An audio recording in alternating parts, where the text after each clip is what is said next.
Welcome to Narayana IAS Academy. My name is Shubham Sagar, and in today's daily news analysis, we'll be taking 5 articles of Hindu and Indian Express combined. If we talk about the first article of the day, which is on Hindu page number 6, here we'll be talking about census. As this whole article is titled, next census should be last enumeration-based one. What is enumeration-based census? We have to understand that. What this author is talking about, what is happening in other countries of the world when we talk about census, what new methods they are adopting, should India learn from it? All these things we'll be talking about in this particular article.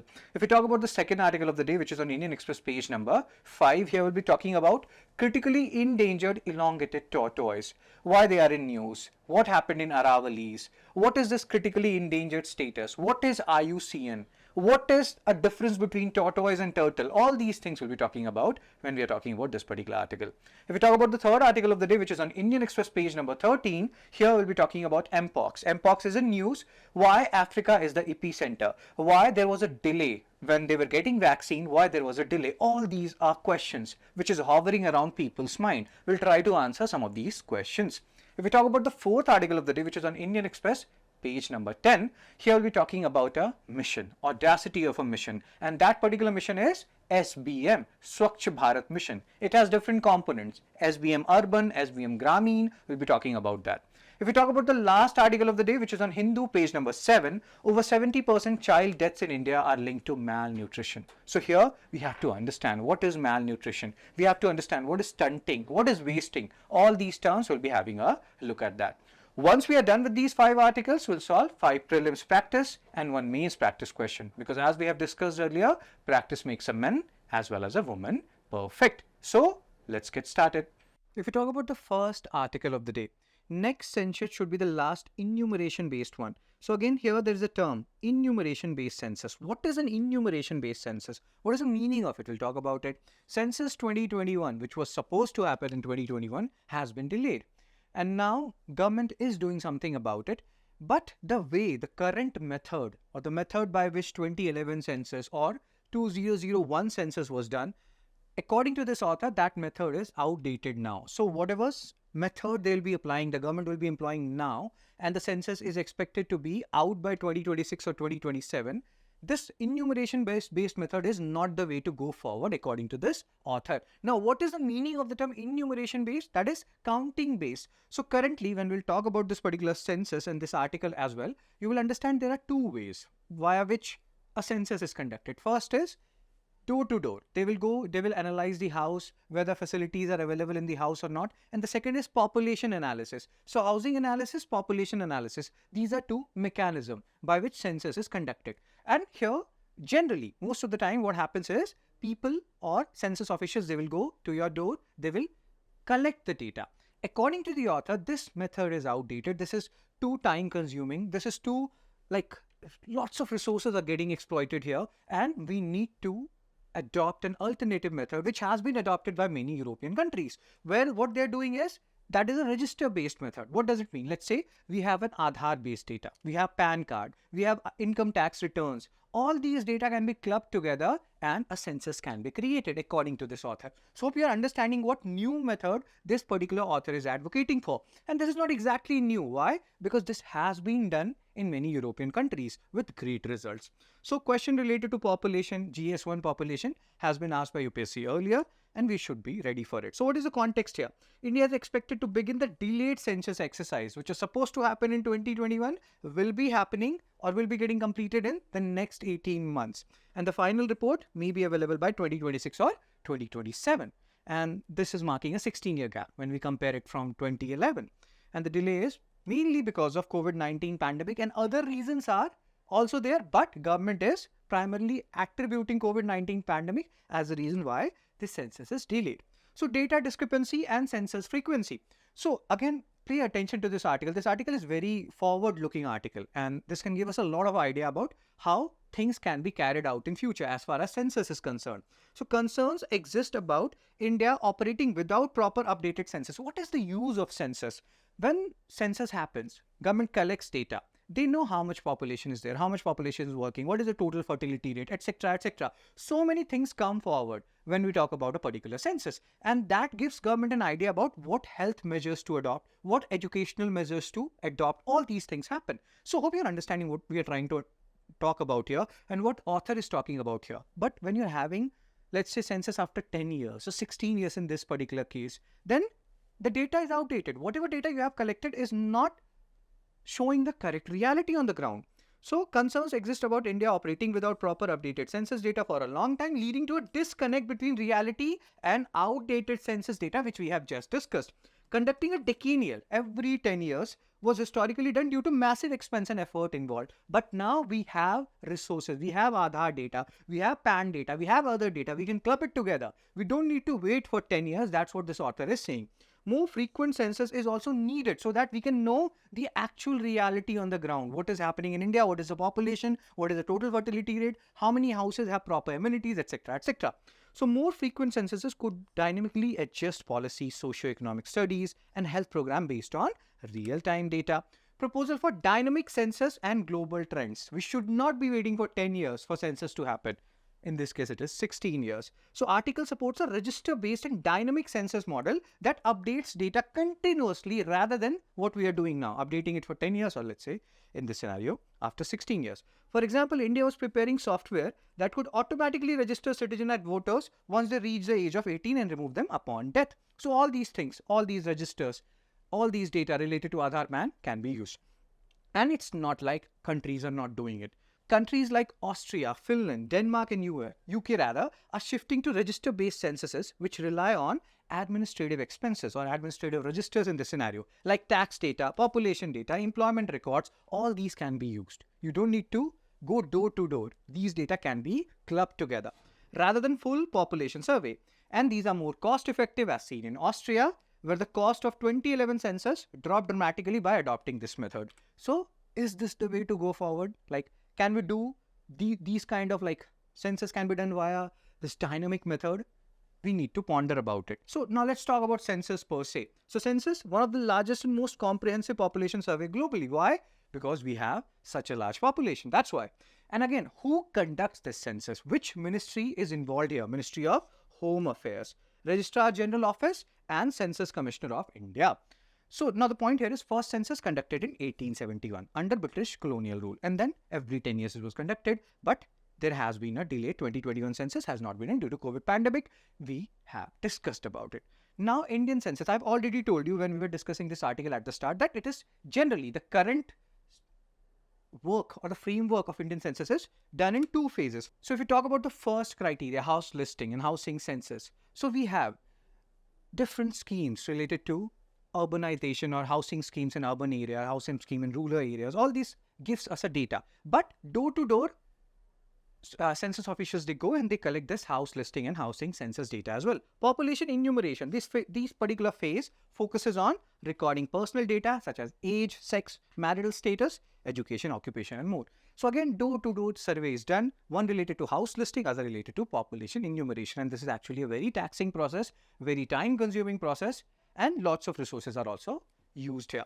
So data provides valuable insights into countries' demographic shifts. We have just talked about it. It will give you an idea about total fertility rate, how much population is working, how much is not working, how much are healthy, how much are not healthy, how many have attained education till secondary level, etc., etc.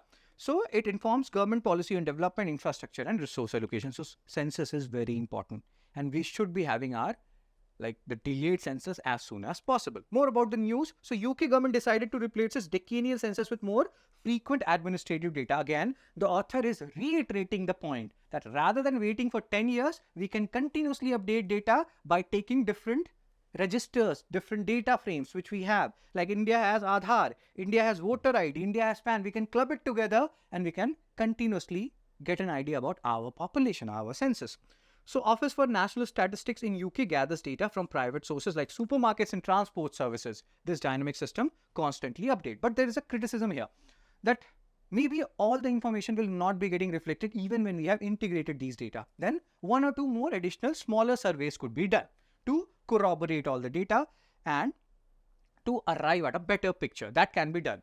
But that will be less resource extracting and that will be easier So one criticism associated here is that when we are clubbing together, let's say Aadhaar data, voter ID and PAN, even then there will be certain discrepancies. Certain information may not be revealed. In that scenario, we can conduct a smaller survey and that will not require too much resources and government can happily do it time and again.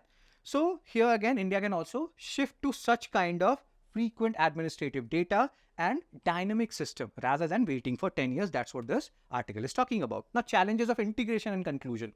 So integrating different registers is complex. Also, let's say when we are integrating Aadhaar data, voter ID and PAN, and if somebody gets an access to it, then there can be data theft. There can be like our right to privacy can be violated. So that has to be taken into consideration. So integrating different registers is complex but achievable given India's expertise, and this shift could save significant cost by relying on existing administrative data instead of full enumeration. So whenever any census is conducted, we go from scratch. Rather than going from scratch or starting from scratch, we can use the existing administrative data. Hope you are understanding the gist of this article. Again, so many things is written here. What is the use of census? They will give you an idea about education. We have talked about it, housing, migration, fertility rate, religion, etc. However, it remains clear if a dynamic census can update all these facts in real time. So again, there is a concern. We have talked about it. Even if you have integrated all these things, there can be some information which is missing. For that, small scale surveys can be done. The upcoming census could be India's last full enumeration, leading to a transition towards a dynamic, continuous census that aligns with the vision of Digital India. So there is a very high probability that if Census 2031 happens, that will be happening based on this whole combining administrative data system, where we can take some small survey rather than full enumeration, full counting system starting from scratch. If we talk about the second article of the day related to environment, and here there are keywords, and this is happening for the first time. Whatever you're seeing in this particular news, this is happening for the first time. Anything which is happening for the first time, even in our life, is important, right? So critically endangered elongated tortoise spotted in Aravallis for the first time. So many keywords here. First of all, elongated tortoise. This species is in news. Tortoise versus turtle. What is the difference between tortoise and turtle? That we should know, and we should be knowing after this article is done, if you don't know it already. Critically endangered. What does this designation mean, so-called designation? Who is giving it? And what is the basic meaning of it? What are the other terms related to, like critically endangered rather, and extinct in the wild? What does these terms mean? Who gives it? We'll talk about that as well. So, and again, there's a very fascinating thing related to this article, that this critically endangered elongated tortoise is spotted in Aravalli, in Haryana region, specific area of Haryana, and it is not naturally found there. Then who brought it here? Was it brought via trade or something else was involved here? So we are understanding the intricacies involved in this article. Question related to tortoise has been asked by UPSC in UPSC 2017. So we should be ready for questions related to tortoise or turtle. So elongated tortoise, a critically endangered species, this designation is given by IUCN Red Data Book, we'll talk about that, was spotted in Haryana's Dama area, and this is in Aravallis. Now first let's have a look at this elongated tortoise. So this is elongated tortoise. First of all, let's focus on the word tortoise. So tortoise versus turtle. What is the basic difference between tortoise and turtle? So if you see this scale, this particular outer portion, this scale, tortoise, they have a thicker scale. I hope you can see it here. Let me write it here. They have a thicker scale. When we compare it with turtle, they have a thinner scale. Then tortoise, they live predominantly on land or exclusively on land, you will say. And turtle, they spend maximum time in water. These are two major differences. First, scale. Tortoise, they have thicker scale. Turtle, they have thinner scale. Tortoise, they are exclusively living on land. On the other hand, turtles spend maximum time in water. We should be knowing the difference between tortoise and turtle, right? So elongated means tortoise, they were found in Aravallis, and they are not naturally found there. So there are many people, there are many environmentalists who are saying that they may have come here because of some trade, illegal or legal, we don't know. So about elongated tortoise. So tortoise is a medium size with a yellowish brown or olive shell. We have just seen this particular tortoise. You can have a look at it again and again. And they have distinct black blotches in the center of each scute. Now, scute is this part only. This shell which we are talking about, that is also called scute. Habitat and distribution. Species is found in deciduous and hilly evergreen forest. And Southeast Asia is the major region where you can find elongated tortoise. And they have given you some countries, India, Nepal, Bhutan, Bangladesh, etc. And disjunct population. What does disjunct population means? That a separate silo of elongated tortoise also exist in Chota Nagpur Plateau in eastern India. But they are not found in Aravallis, where we have witnessed them for the first time, and that is very unusual. The tortoise is not native to the Aravalli. This is the key part of this article. We cannot miss this, and its presence there is considered an anomaly. It's just like an exception. When we read chemistry, there are exceptions. This is an exceptional case. It has been suggested that tortoise might have been introduced through trade, and it was the first sighting. Anything first important from exam perspective, from your life perspective, any perspective you want to take. First sighting of the elongated tortoise in the region. Now, IUCN red list status. Critically endangered. Critically endangered is like after that they will be going into the extinct territory. So we have to save them. They are on the verge of extinction, critically endangered. Now, there are different criteria of IUCN red list. This is applicable for both flora and fauna, for both plants and animals, right?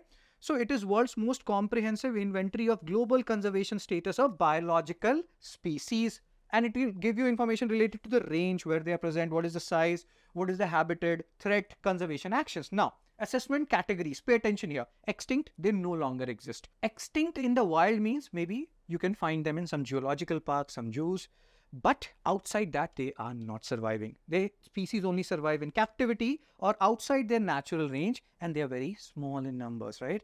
Critically endangered, extremely high risk of extinction in the wild. Endangered, again, the magnitude, the seriousness is decreasing to a certain extent. Hope you're understanding. Extinct, they have gone. Extinct in the wild, very few species are there.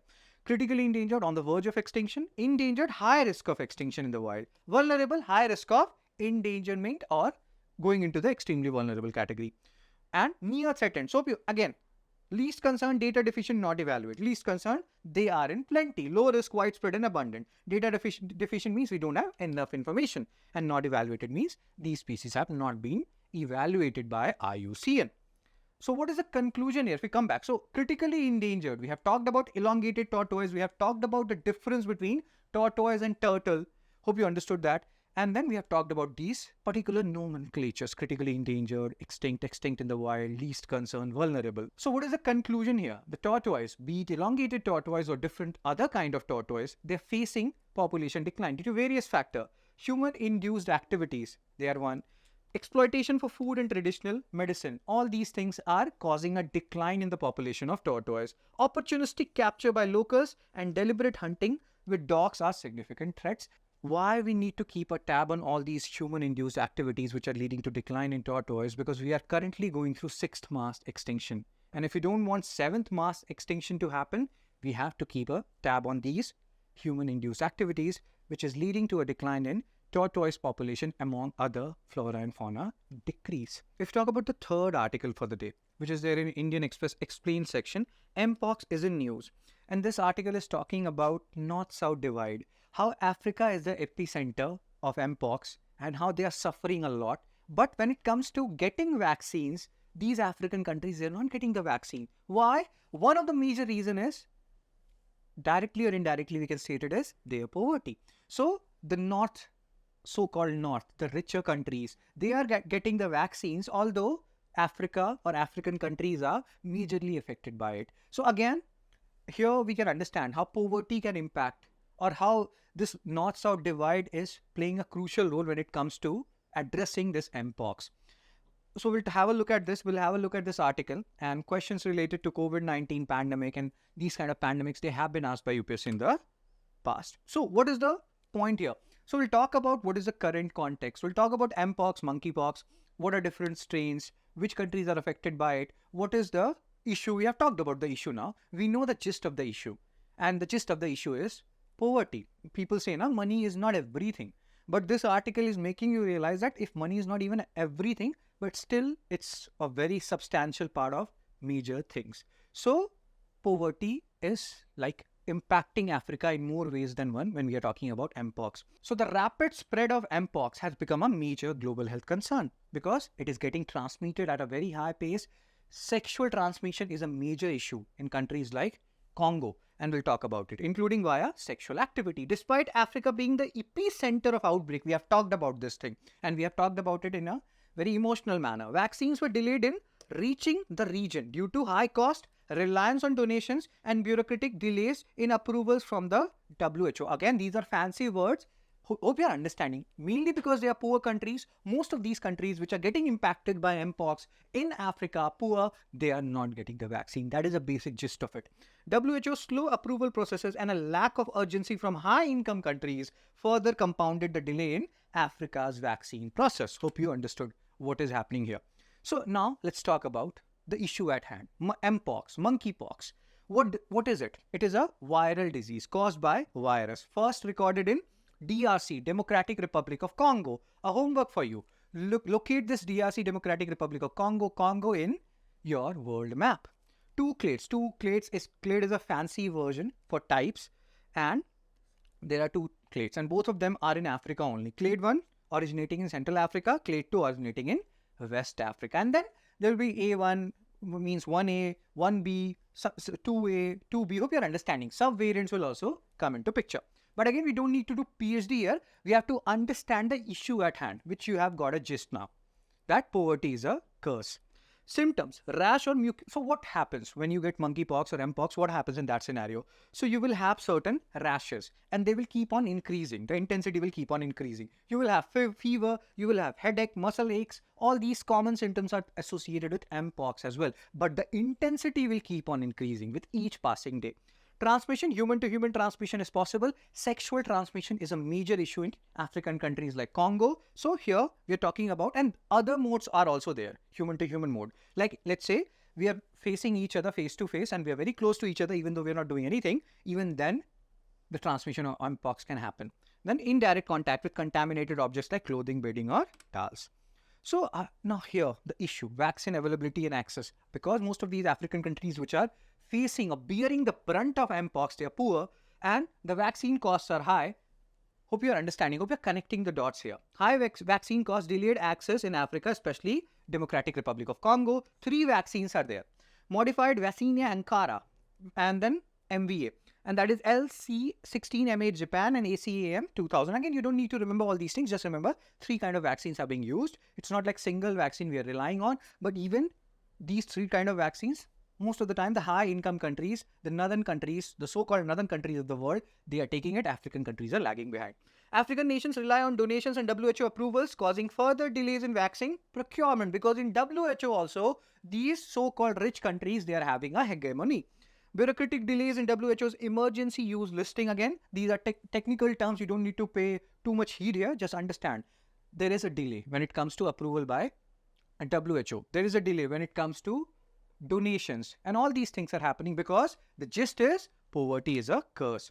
So ethics and equity in global health. Vaccine inequity highlights the disparity between high income and low income countries. Africa, despite being the epicenter, faced vaccine shortages due to global prioritization of developed nations. Why? Because they are rich. That is the basic gist of it.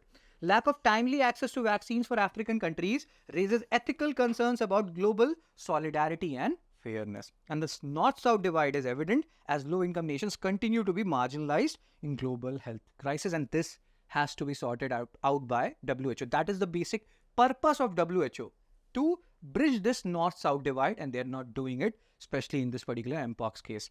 So what they should actually do? Accelerate WHO approval processes. You are taking too much time. People are dying. People are suffering in Africa. So accelerate this whole approval process, WHO. Improve global vaccine distribution. Don't just focus on the rich north. Pay attention to the poor south as well. Boost local vaccine production. Start making these vaccines in African countries only. Enhance preparedness and promote ethical global health governance. These things has to be done, and they have to be done at the earliest if we don't want it to be like transitioning from an epidemic to a pandemic to something of very wider ramification. If we talk about the 4th article of the day, audacity of a mission. Which mission are we talking about here? Swachh Bharat mission. And it's not a single mission. It's like it has 2 major components. Swachh Bharat mission urban, Swachh Bharat mission Grameen. And in previous days, what used to happen was, there was no Jal Shakti ministry. So Swachh Bharat mission urban, Ministry of Urban Development. You can guess it. And there was a time when in different exams, they used to ask this, nodal ministry. What is a nodal ministry of Swachh Bharat Mission Urban? And you could have guessed it that it is Ministry of Urban Development. And then there is another Swachh Bharat Mission Ruler. And again, they used to give it in other exams also, different exams, like what is the nodal ministry of Swachh Bharat Mission? Ruler. And most of the people will take at Ministry of Rural Development, which was wrong. At that time, it was Ministry of Drinking Water and Sanitation. But now, there is no ministry called Ministry of Drinking Water and Sanitation. It has been subsumed or merged with Ministry of Jal Shakti, which has been created now. So please pay attention to these small minor things, which in Hindi we call it choti magar moti baatein. That Swachh Bharat Mission Urban, Ministry of Urban Development. But Swachh Bharat Mission Rural, that is Ministry of Jal Shakti. It is not Ministry of Rural Development. So again, these are very minute things which people don't think about, and they make mistakes easily, and we should not be doing or making these mistakes. So let's talk about these missions. Swachh Bharat Mission, which is focusing on sanitation, which is focusing on hygiene, and here there are terms like ODF, open defecation free. You should not be doing potty. That means you should not be defecating in the open, right? And there are different components also. ODF, ODF plus, ODF plus plus. What is the difference between ODF, ODF plus, ODF plus plus? We have to talk about that. Fine. So wash, question related to wash, and again hygiene has been asked by UPSC. So what is the context here? This article is saying that Swachh Bharat Mission, when was it launched? Again, an important question. In 2014, they have played a crucial role in reducing child mortality, because when people are defecating in the open, that is causing a lot of diseases directly and indirectly. And the children, they are highly vulnerable to those kind of diseases. But because we have become ODF, ODF plus, or we are moving more towards, or we are creating or making our toilets, and it's not like we are only making toilets, we are even using them. Earlier what used to happen was, let's say government has given you money under Swachh Bharat Mission to make toilets and use it. So people used to make toilet, but in those toilets, they will be keeping their grains, and they'll be going outside with their particular equipment, and they'll be doing defecation in the open, because that was a habit. So habit also needs to change. Behavioral change is the need of the hour. All these things Swachh Bharat Mission focused on, leading to reduction in child mortality because of all these open defecation cases and all the diseases which spread by it. They have reduced a lot, thereby reducing child mortality. The report estimated that provision of toilets under Swachh Bharat Mission has saved the lives of 60K or 60,000 to 70,000 infants and children. Please remember, I can say 60K or 60,000. 60,000 is fine, but never in your UPSC mains exam write 60K. Don't go for abbreviation. Write the full form. Right, under the ages of 5, annually underscoring the vital link between improved sanitation and public health. Public health and sanitation goes hand in hand, and Swachh Bharat Mission has played a crucial role in joining sanitation with public health and in showing us how sanitation can play a crucial role in accelerating or improving public health. So what is Swachh Bharat Mission? It's a nationwide initiative launched by Government of India in 2014, October 2. We do understand why October 2 is important, Mahatma Gandhi's birthday, with the primary aim of eliminating open defecation and enhancing sanitation standards across the country. And why it was conceived? To honor the vision of Gandhiji for a clean and hygienic India by his 150th birth anniversary in 2019. So again, there are two components. We have talked about it in the starting part of this article only. Swachh Bharat Mission Gramin, earlier it was under Ministry of Drinking Water and Sanitation. Now it is under Ministry of Jal Shakti. This is a tricky area. Many exams ask about it. UPSC is no exception. They can also ask about it. You should be ready for it. It's not Ministry of Rural Development. Swachh Bharat Mission Urban, that is easy, Ministry of Housing and Urban Affairs. So now, what is Swachh Bharat Mission? Funding for SBM. Again, this is a centrally sponsored scheme. Some portion is given by center. Other portion has to be given or has to be provided by state and urban local bodies. And in rural areas, center is contributing more. That's what this particular slide is talking about. And then there are numbers which you can have a look at them. So key components, toilet construction. But we have talked about it. Earlier also, toilet construction was done. But most of these toilets were used for keeping grains rather than avoiding open defecation. Behavioral change. Behavioral change is the need of the hour. We have talked about it in detail. And just making toilet will not do. You have to push people to use those toilets as well. The third component here is solid waste management. So we have created toilets. People will go to toilet, but then these solid waste has to be recycled and has to be treated, right? So solid waste management is also a very critical component here. Then public-private partnership is needed for creating these toilets, for creating behavioral change, for solid waste management, all these aspects. Swachh Vidyalaya Abhiyan, a focused effort. If we talk about the Swachh Vidyalaya Abhiyan here, so when we talk about education as well, and this is a very pertinent case in primary education as well as secondary education, many girls, they leave their school because they don't have a proper toilet. So Swachh Vidyalaya Abhiyan is a focused effort to construct separate toilets for boys and girls in school to improve hygiene and reduce absenteeism. Sometimes they even leave the school, especially girls, right? Phases. First phase was 2014 to 2019, where they were focusing on ODF. And then from 2020 to 2024, they focused on ODF plus and ODF plus plus. What does it mean? Let's understand this. ODF is when you have created a toilet, in simple terms. A village, town or area is declared ODF and no one is found defecating in the open. So construction and proper use of toilets. So that is the first part, ODF. Then ODF plus, all public and community toilets are not only present but also functional and well maintained. So you have created toilet but you don't have water.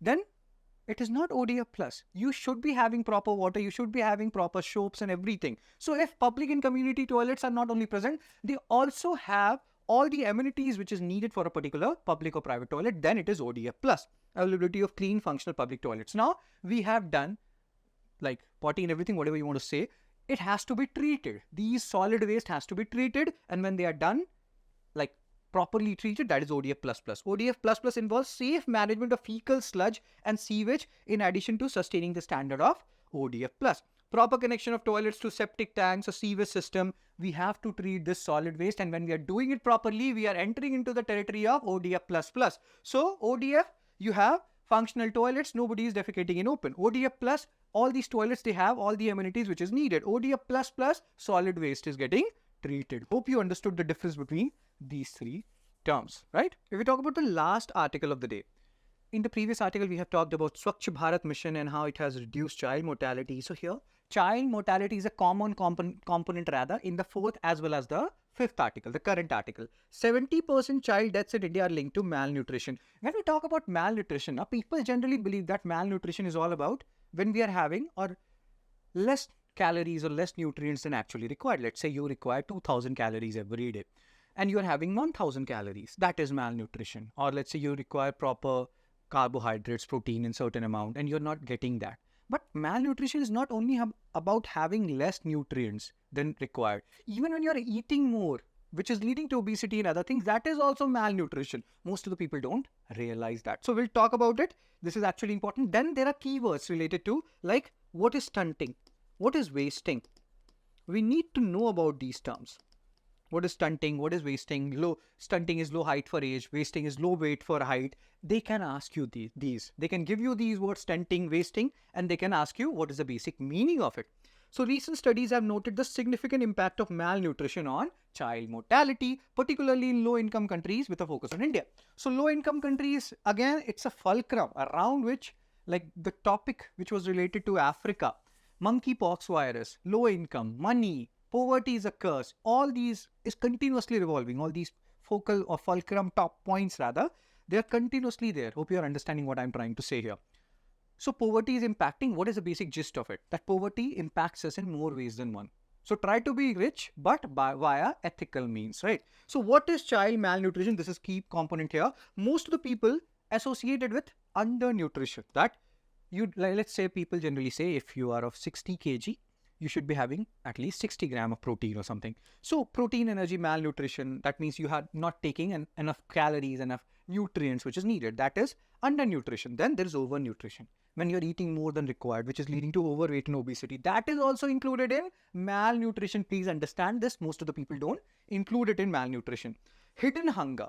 Deficiency of essential vitamins and minerals. You are eating a lot. You're eating chicken or something else. But you're not eating fruits. You're not having the proper vitamins and minerals. That is hidden hunger. All these three are component of child malnutrition. So stunting, wasting. Now there are different terms here. Stunting. Again, please understand this. They can easily give you that. Stunting is low height for age or low height for weight. Please understand this. So stunting, low height for age. It's not low height for weight. Low height for age. Wasting, low weight for height. So you have less weight as compared to your height. So please understand these terms. Stunting, wasting, overweight, child who is too heavy for his height. So these terms we should understand, especially stunting and wasting. Stunting related to your height, low height for age. Wasting related to your weight, low weight for height. So now key highlights of this particular study which has happened in this article: high malnutrition death rates in low income countries. Again, poverty is impacting us in more ways than one. Zero, but there is a silver lining in this article. Even though low income countries, they are suffering, child's means mortality is more because of malnutrition. But when we compare it with, let's say, 30 years ago data, the things are looking like we are looking at a brighter picture. That's what I want to say, even at the global level as well as at the Indian level. So 0.7 million children under the age of 5, they died. So 0.7 million is how many lakhs? If you know it, please post it in the comment section. 1 million is 10 lakhs, right? So 7 lakh people or 7 lakh children died in 2021 under the age of 5.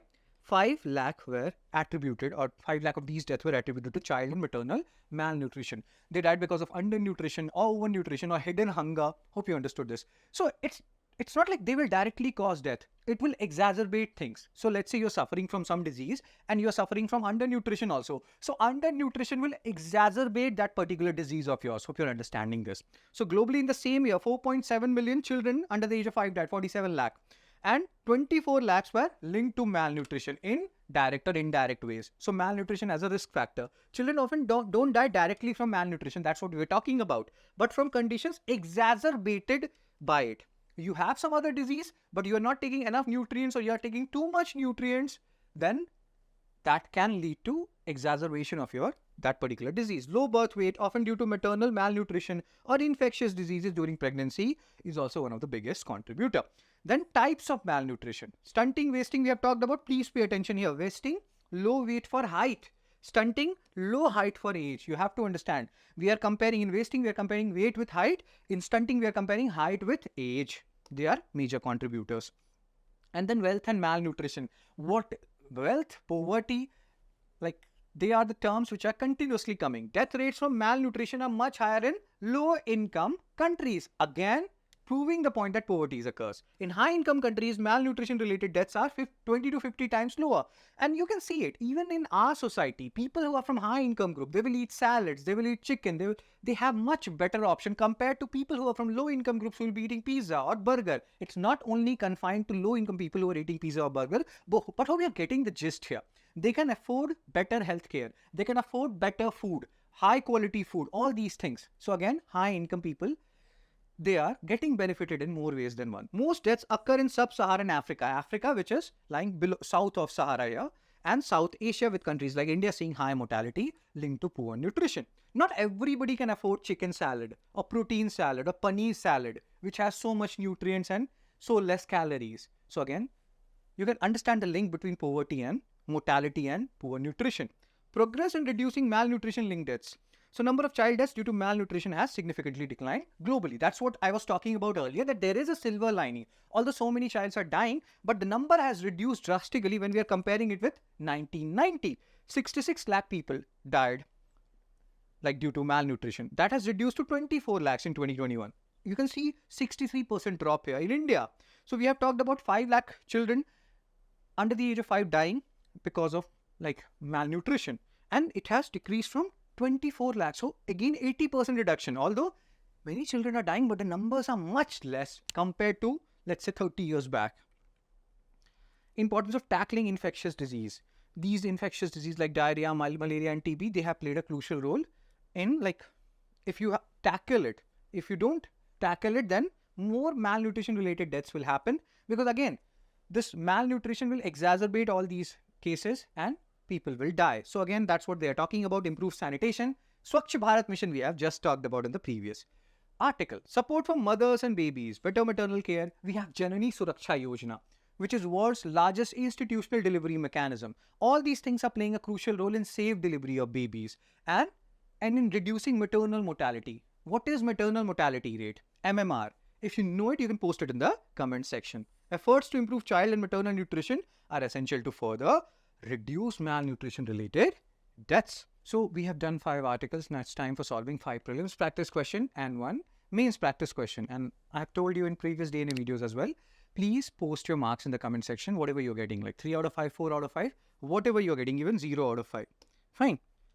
So let's have a look at the first question related to Mpox or monkeypox. Mpox is zoonotic rather, viral disease caused by smallpox virus, 2 clades, first human case of Mpox was recorded in Nigeria. So what is the correct answer here? First of all, not caused by smallpox, monkeypox virus is causing it. So 1 is wrong, eliminated, you're left with B and D. Third, first human case was recorded in not Nigeria, but Congo. So third is also wrong, the answer is B, 2 only.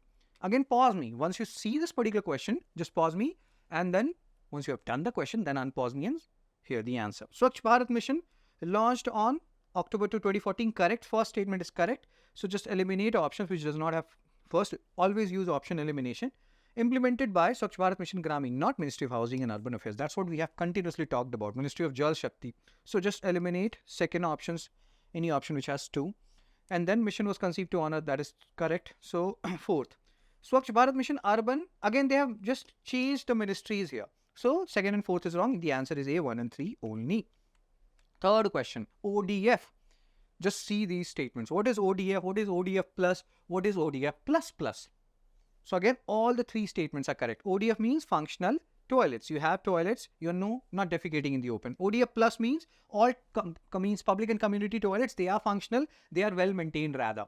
And then ODF plus plus means you have proper solid waste management, fecal management. So D, 1, 2, 3, all the statements are correct here. Fourth, elongated tortoise. Pause me. Typically found in Aravalli, correct. So eliminate B, eliminate C. You're left with A and D.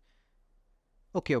Just means eliminate this. This is actually trick question. Hope you understood this. When we have talked about elongated tortoise, what is the basic gist in that article?